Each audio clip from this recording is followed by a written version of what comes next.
Hey all, and welcome back. Today, we're breaking down exactly what Donkey Kong Bananza on Switch 2 is. No fluff, just clear details so you know what you're getting.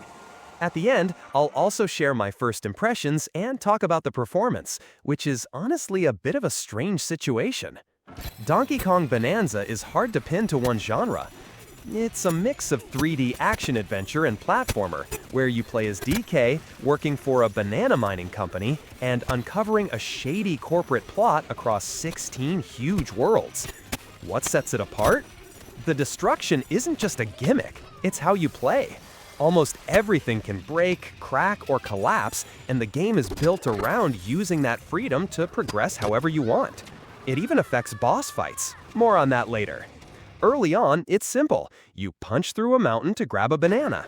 Later, you'll need to jump, use enemy attacks, handle explosives carefully, or reach platforms just a bit too high for a normal jump. It shifts from easy smashing to creative problem solving, and often there's more than one way to do it. For example, you can dodge obstacles with classic platforming, or grab explosives and blow everything up to clear a path. When transformations come into play, things get even crazier. Across the game, freedom is key. It's not just about skill, it's about how you choose to play. That's hard to explain, but you're using your brain in a completely different way compared to most games. Even boss fights work differently. Early on, there's a giant walking block you can break like part of the environment by punching through it. But you can also target its legs with a rock, knock it down, transform, and finish it off fast. That's just one of many tactics you can try. Despite all the destruction, the game keeps things moving. One moment you're smashing through a mountain, then you're in a secret challenge fighting enemies, and minutes later you're figuring out how to cross a cavern. Activities flow into each other smoothly, and the game pushes you to keep exploring and experimenting. Even in the footage you're watching now, you've already seen me doing all kinds of things. And honestly, that stays true for the whole game. It keeps things fresh and varied, so you're rarely stuck doing the same type of challenge for long. And of course, it's all about the bananas, over 700 of them, and collecting them earns you skill points. The upgrades are simple but expand your toolset, like making it easier to break tougher terrain or unlocking a double jump, giving you even more ways to experiment and more reasons to keep going. Before I share my opinion, here are some quick specifics.